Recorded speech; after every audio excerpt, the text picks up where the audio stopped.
सुनाओ CDSL limited अब देखिए 1542 रुपए का प्राइसिंग देखने को मिला है। एंड यहाँ पर बहुत सारे डाउट जो है वो शेयर होल्डर के बने हुए हैं कि ऐसा कौन सा ट्रिगर है जो इस स्टॉक को ऊपर की ओर ले जा सकता है। एंड अभी जो यहाँ पर Q1 के नंबर्स आए, एनएसडीएल का आईपीओ, ये सब यहाँ पर ना ट्रिगर जाने वाले हैं।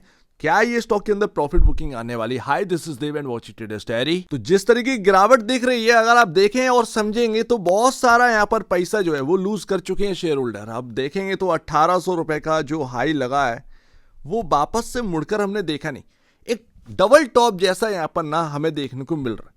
अब एनएसडीएल का जो फैक्टर था वो तो बॉस निकलने को रहा है।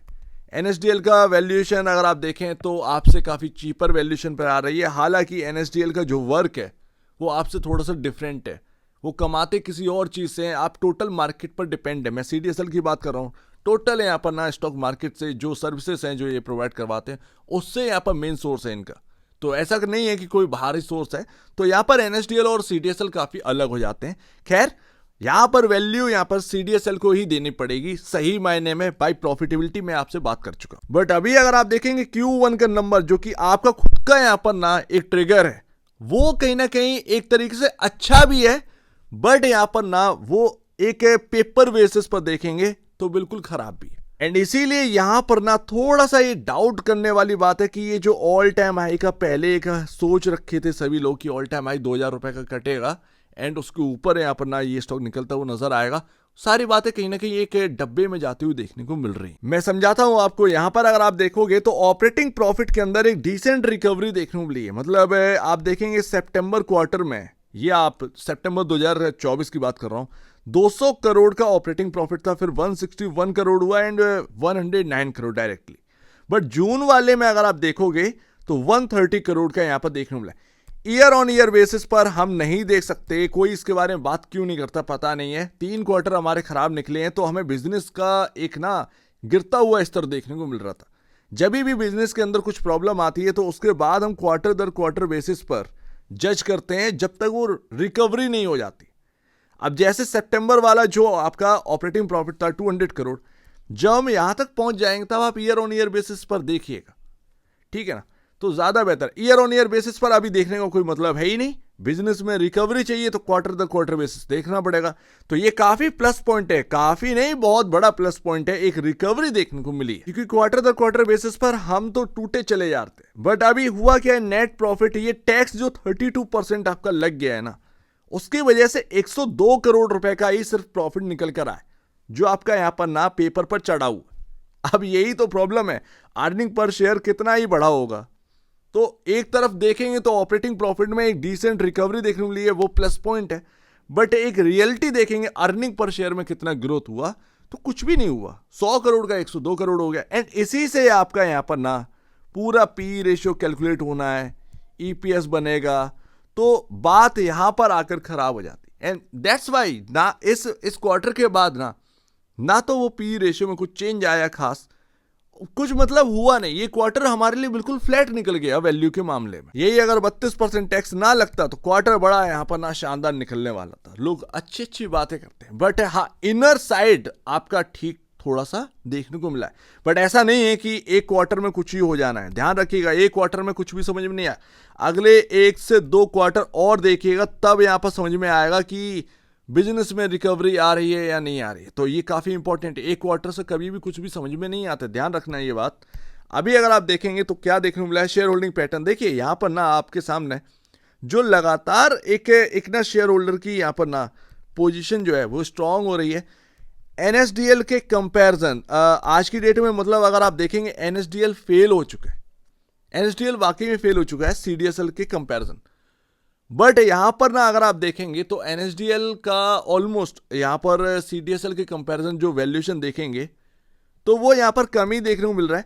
तो अभी एक मानना ये पड़ेगा कि सीडीएसएल का जो एक वैल्यू का टाइम था अभी तक, ना क्वार्टरली वन में नंबर्स में कुछ दम था, एनएसडीएल की वैल्यूएशन से खास कुछ मिला है नहीं है, ट्रिगर तो खत्म हो चुके हैं सीडीएसएल के लिए।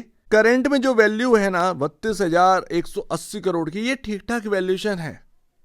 बट मैं आपको बताऊं ना कि अगर इस स्टॉक के अंदर, वो चार्ट पर मैं आपको बताता हूं, अभी यहां पर ना 32,180 करोड़ रुपए का यहां पर जो वैल्यू ये रख रही है ठीक ठाक है। आप बहुत बहुत बहुत महंगा ये अभी, मतलब अगर आप देखेंगे नेट प्रॉफिट के हिसाब से तो आप कह सकते हैं कि हाँ भाई महंगे हैं, बट अगर आप एक रिकवरी के साइड से देखेंगे तो हाँ नंबर्स में रिकवरी है, बट अभी काफ़ी डाउटफुल है। तो महंगा अभी यहाँ पर ना कहना ये काफ़ी ज़रूरी है। सस्ता हम नहीं कह सकते, महंगा है यही कहना पड़ेगा। Price to book value 17.27 time, ये भी अभी आपको देखने को मिल रहा है। एंड इसी वजह से ये अभी ना आपके सामने एक्सपेंसिव स्टॉक की जो लिस्ट है उसमें ये आता है, आप इसको ना इग्नोर नहीं कर सकते। एंड लास्ट तो देखिए CDSL में करना क्या है, कंक्लूजन क्या निकाले इस वक्त जो है, तो करें क्या। मतलब अगर आप देखें ऊपरी ओर से काफ़ी ज़्यादा टूट चुका है, निचले ओर से ज़्यादा कुछ बचा है नहीं, कोई बहुत बड़ा प्रॉफिट नहीं है।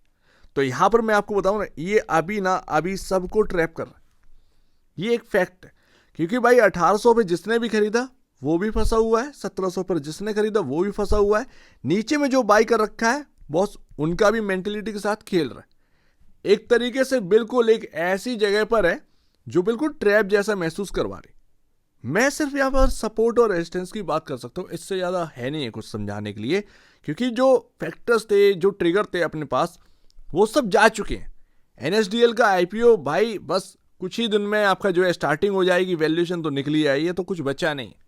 बाकी बॉस अगर आप देखेंगे 1800 ये तोड़ना बहुत इंपॉर्टेंट है अगर न्यू हाइज बनाने हैं, ठीक है ना। अदरवाइज अगर 1800 नहीं निकल रहा है, न्यू हाइज तो नहीं बनने वाले। उसके बाद भाई ये सीधी सी बात है, अपने को दिख रहा है मूविंग एवरेज, ये जो ग्रीन लाइन है इसको क्रॉस करना नहीं है। अब मैं आज बता के जा रहा हूँ उसका प्राइसिंग जो है वो 1666 ही है, ठीक है, ये मूविंग एवरेज का। कल ये कुछ और प्राइस पर होगा, हो सकता है 1668 हो, तो ये डेली बेसिस पर ये प्राइस चेंज होगा, बट मूविंग एवरेज का निकालना इंपॉर्टेंट है। अगर मूविंग एवरेज नहीं निकलेगा उसके ऊपर नहीं बढ़ पाएगा, सिंपल सी बात। एंड इवन मूविंग एवरेज के ऊपर टिकना 1-2 दिन काफ़ी इंपॉर्टेंट है। फर्स्ट डे तो आप कुछ नहीं कह सकते, सेकेंड और थर्ड डे में ही आपको समझ में आया कि भाई मूविंग एवरेज के ऊपर हम निकल चुके हैं, समझ रहे ना।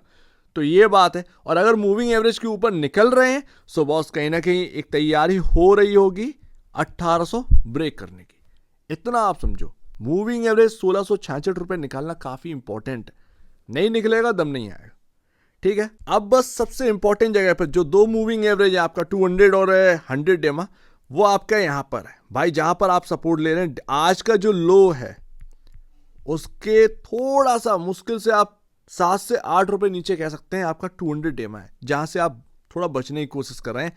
इजीली आप समझ सकते हैं, ये देखिए 2 कैंडल जो वहीं पर यहाँ पर ना सपोर्ट ले रही हैं। तो बॉस यहाँ पर ना बस आप यही मान के चलो 1500 रुपए ये आपका अभी करेंट में काफ़ी इंपॉर्टेंट है। उसके बाद एक नीचे रेंज है जिसको आप क्रॉस कर कर आए थे एंड एकदम से स्पाइक आया था आपके स्टॉक के अंदर 1402 1438। इस रेंज को जब आपने बीट किया ना, ये देखिए आप इस जगह पर 1-2 दिन कंसोलिडेट करे, 2-4 दिन एक्चुअल में, एंड उसके बाद एकदम से स्पाइक आना स्टार्ट हो गई थी स्टॉक के अंदर। हम वापस से उस जगह पर ऑलमोस्ट पहुंच चुके हैं, बिल्कुल 100 रुपए का अंतर है। तो ये चल रहा है स्टॉक के अंदर, तो बिल्कुल अगर आप देखें ट्रैप जैसा फील है। बट मैं अगर आपको बताऊं ना कि ये 1600 1666 ये सब अगर नहीं निकला है, और अगर ये वास्तव में ये रेंज जा रही है ये वाली, तो एक ट्रेंड लाइन जो है ना यहां से जो निकली हुई है, इसका 1200 के अराउंड ही प्राइस पड़ता है। ये स्टॉक अगर ये वास्तव में ये 1402 1438 की रेंज अगर ये भी तोड़ दिया तो ये काफ़ी ठीक नहीं है। ऐसे में ये आराम से, लेकिन मैं आपको कहूँगा ना, ये अब ना बेचने की जगह नहीं है। ये भले ये ट्रेंड लाइन निकल रही हो वगैरह वगैरह, बट ये बेचने की जगह नहीं है। अब ध्यान रखिएगा, ऑलरेडी करेक्शन हो चुका है। 100-150 रुपए का जो करेक्शन है बस वही बचा है, इससे ज़्यादा लगता नहीं कि कोई करेक्शन यहाँ पर रहेगा, ठीक है। बाकी आने वाले क्वार्टर बताएंगे बॉस होना क्या है। अगर आने वाले क्वार्टर में वास्तव में दम नहीं है, स्टॉक किसी भी कंपनी का हो, वो कितना भी यहाँ पर टूट सकता है, कितना भी यहाँ पर ना कंसोलिडेट हो सकता है, सिंपल सी बात है। बट अगर आप देखें हायर साइड के लिए 2000-2500 यहाँ पर चला जाए, कोई ट्रिगर ऐसा समझ में तो नहीं आ रहा है। तो अभी आप जो है आप ये कह सकते हैं गिरावट बहुत ज़्यादा हो चुकी है, यहां पर आप थोड़ा सा पैनिक कम करने की तैयारी करो, क्योंकि गिरावट हो चुकी है ऑलरेडी। 100-150 रुपए की गिरावट के लिए आप इसमें जो है पागलपंती नहीं दिखा सकते। इन्वेस्टर का एक ही टूल है, जो लॉन्ग टर्म इन्वेस्टर जिसे लगता है कि भाई CDSL में दम है, तो भाई आप एक ही काम कर सकते हैं। सभी इन्वेस्टर का एक ही टूल है, एवरेज। एवरेज यहाँ पर ना सबसे बेस्ट स्ट्रेटेजी है, अगर आपको वाकई में दबदब लगता है, क्योंकि ये स्टॉक ऐसा नहीं है कि आपका यहाँ पर ना एकदम से शूट अप कर जाए, नहीं। ये स्टॉक है धीरे चलने वाले, धीरे धीरे, एंड बीच में जो गिरावट आती है ना, ये आपका बाई का मौका होता है। क्योंकि अगर आप देखें प्रॉफिटेबिलिटी एंड ग्रोथ, तो ये सब सारी चीज़ें इंपॉर्टेंट है। बड़ी बड़ी गिरावट ऐसे स्टॉक्स में वही बाइंग का मौका रहता है, बस और कुछ नहीं। बाई करो फिर धीरे धीरे वहां से रिटर्न। तो एवरेज एक अच्छी स्ट्रेटजी है। आप चाहे अपने फाइनेंशियल एडवाइजर या ब्रोकर से, जब आपको सही लगे CDSL में एवरेज करने की बारी आ गई एज अ इन्वेस्टर, आप ये कर सकते हैं। ये टूल आपके पास है, ये टूल है आपके पास। बट अभी 100-150 रुपए के लिए पैनिक नहीं है यहाँ पर, पैनिक की यहाँ पर ना जरूरत नहीं है मेरे ख्याल से। तो अपने फाइनेंशियल एडवाइजर से पूछिएगा बॉस, यहाँ पर ना आने वाले क्वार्टर काफी इंपॉर्टेंट है, सुधार है, लेकिन हाँ नेट प्रॉफिट पर कुछ भी यहाँ पर ना नहीं देखने को मिला है, फ्लैट ही है, और ग्रोथ यहाँ पर ना हुई है। तो सिंपल सी बात है, ये आपको इंपॉर्टेंट रखना है। ट्रिगर्स हमारे पास एकदम से जा चुके हैं, कुछ खास है नहीं है। सो उम्मीद है काफी कुछ आपको समझ में आया होगा। एक बार निवेश से पहले या बिजनेस पहले अपने ब्रोकर एडवाइस से जरूर सलाह लीजिएगा। खुद की स्टडी करेगा, उससे बेहतर कुछ भी नहीं है। खुद की स्टडी मस्ट है। तो आप दीजिए वीडियो देखिए, बहुत धन्यवाद दोस्तों।